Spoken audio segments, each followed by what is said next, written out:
Hello viewers, అందరికీ నమస్కారం. ఈ వీడియోని చూసే ముందు మా వీడియోకి జై శ్రీరామ్ అని ఒక చిన్న కామెంట్ చేయండి. మన హిందూ ధర్మంలో శనివారం అంటేనే కలియుగ దైవమైన వెంకటేశ్వర స్వామి మనకు గుర్తుకు వస్తాడు. కొంతమంది వారానికి ఒకసారి మాత్రమే ఇంట్లో పూజ చేస్తూ ఉంటారు. అలాంటి వారు శనివారం రోజు పూజ చేస్తే చాలా మంచిది. కాబట్టి ఆ వెంకన్న కృప వల్ల మీకు ఎల్లప్పుడూ మంచి జరగాలంటే ఏ విధంగా పూజ చేయాలో ఈరోజు మనం ఈ వీడియోలో పూర్తి వివరంగా తెలుసుకుందాం.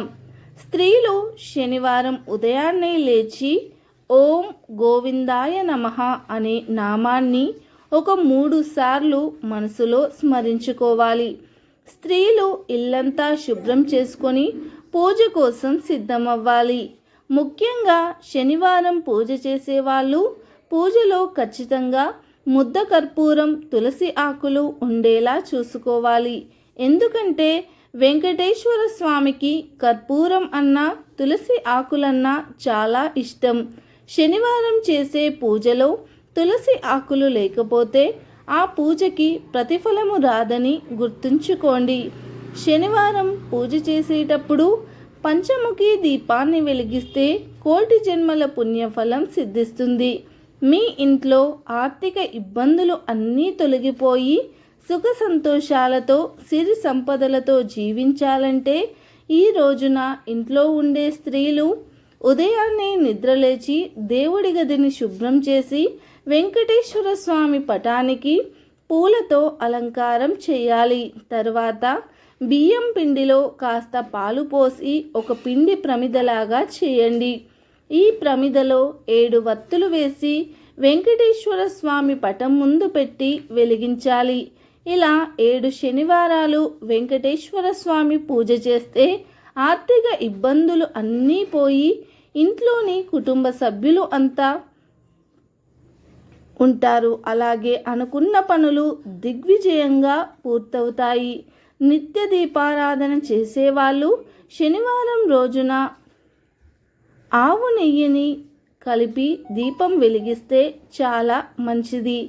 ఆర్థిక ఇబ్బందుల నుండి వెంటనే బయటపడడం కోసం శనివారం సాయంత్రం ఒక కొబ్బరికాయ తీసుకుని ఆ కొబ్బరికాయ పైన కుంకుమతో స్వస్తిక్ గుర్తును వేసి ఇంట్లో పూజ చేసి ఆ కొబ్బరికాయను కొట్టండి. ఈ పరిహారాన్ని చేస్తే డబ్బు సమస్యల నుంచి మీరు వెంటనే గట్టెక్కుతారు. ఎంత కష్టమైన సమస్య అయినా సరే దాని నుండి ఆ కలియుగ దైవమైన వెంకటేశ్వర స్వామికి ముడుపు కడితే అనుకున్న కోరికలు నెరవేరడంతో పాటు జీవితాంతం మీకు డబ్బులు లోటు లేకుండా సుఖ సంతోషాలతో జీవిస్తారు.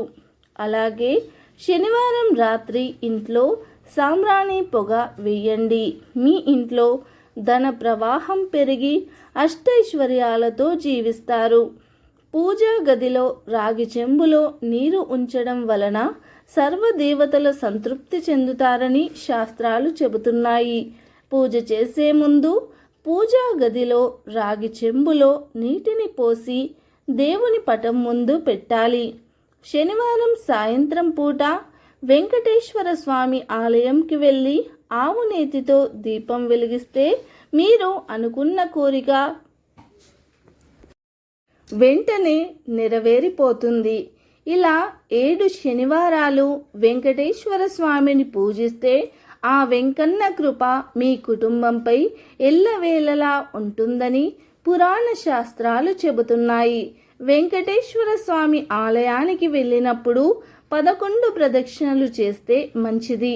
ప్రదక్షిణలు ఎప్పుడూ మన ధ్యాస అంతా ఆ దేవునిపై ఉంచి దేవుని నామస్మరణ చేస్తూ ప్రదక్షిణలను చేయాలి.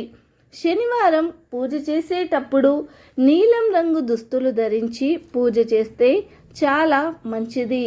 శనివారం ఒక బిర్యానీ ఆకును తీసుకుని దాని మీద మీ కోరిక రాసి ఆ ఆకుని కాల్చి గాజు సీసాలో వేయండి. వచ్చిన బూడిదను మీరు పెంచుకునే మొక్కలకి వేయండి. ఇలా చేస్తే మీ కోరిక అనేది త్వరలోనే నెరవేరుతుంది. ఒక పసుపు వస్త్రంలో కర్పూరాన్ని వేసి మూట కట్టి పూజా గదిలో ఉత్తర దిక్కున పెట్టి రోజూ ధూపం వేస్తూ ఇంట్లో విపరీతంగా ధనాకర్షణ పెరుగుతుంది. శనివారం రోజు చిన్న ఉసిరికాయ ముక్కను కాకికి ఆహారంగా వెయ్యండి. ఇలా చేస్తే మీ దోషం తొలగిపోవడంతో పాటు శనిదేవుని యొక్క కరుణా కటాక్షం మీకు లభిస్తుంది. వాస్తుశాస్త్రం ప్రకారం రాళ్ల ఉప్పు నెగటివ్ ఎనర్జీని లాగేసే శక్తి అధికంగా ఉంటుంది. ఇంటి నుండి బయటకు వెళ్ళేటప్పుడు ఉప్పుని చూసి వెళ్ళండి. ఇలా చేస్తే మీరు వెళ్ళే పనిలో ఆటంకాలు లేకుండా ఉంటాయి. అలాగే చిటికెడు రాళ్ల ఉప్పును తీసుకొని ఒక పేపర్లో వేసి పొట్లంలా కట్టి దాన్ని ధనాన్ని పెట్టే పర్సులో ఉంచితే మీకు ఆర్థిక ఇబ్బందులు ఉండవు. రావి చెట్టులో విష్ణుదేవుడు కొలువై ఉంటాడు కాబట్టి శనివారం నాడు రావి చెట్టుకి పాలు పోయండి. ఈ విధంగా చేయడం ద్వారా విష్ణుదేవుడు సంతోషించి కోరిన కోరికలన్నీ వెంటనే నెరవేరుతాయి. ఇక విపరీతమైన అప్పుల బాధతో ఇబ్బంది పడుతున్నవారు శనివారం రోజున కొబ్బరి నూనెతో దీపారాధన చేయడం చాలా శ్రేయస్కరం. శనివారం రోజున ఓం శనీశ్వరాయ నమః అనే మంత్రాన్ని జపిస్తే చాలు, అన్నీ తొలగిపోయి రాబోయే రోజుల్లో సంతోషాలతో అలాగే సిరి సంపదలతో జీవిస్తారు. హనుమంతుడు శనిదేవునికి గురువు కాబట్టి శనివారం సాయంత్రం హనుమంతుని ముందు ఒక దీపం వెలిగించి హనుమాన్ చాలీసాని చదవండి. ఇలా చేస్తే మీ ఇంట్లో ఉన్న కుటుంబ సభ్యులు అందరికీ కూడా అదృష్టం వరిస్తుంది. శనివారం రోజున నల్లని వస్తువులను అస్సలు కొనకూడదు. శనివారం రోజున చీపురును ఈశాన్యంలో ఉంచకూడదు. ప్రతిరోజు పూజలో శ్రీ సూక్తం తప్పనిసరిగా చదువుకోవాలని పండితులు చెబుతున్నారు. ఎల్లప్పుడూ ఆశీర్వాదం మీపై ఎల్లవేళలా ఉంటుంది. పూజలో వాడే పూల కోసం పక్కింటి చెట్లకు ఉన్న పువ్వులను కోసి పూజ చేయడం వల్ల పూజలో సగం పుణ్యం వారికే చెందుతుంది. కాబట్టి పూజకు వాడే పువ్వులు వేరే వాళ్ళ చెట్ల నుండి అస్సలు కోయకూడదు. మా వీడియో మీకు నచ్చినట్లయితే లైక్ చేయండి, షేర్ చేయండి. అలాగే మన ఛానల్ని ఫస్ట్ టైం కనుక చూస్తే తప్పకుండా సబ్స్క్రైబ్ చేసి గంట సింబల్ని యాక్టివేట్ చేసుకోండి. మేం పెట్టే వీడియోస్ మీకు నోటిఫికేషన్గా వస్తాయి. ధన్యవాదాలు.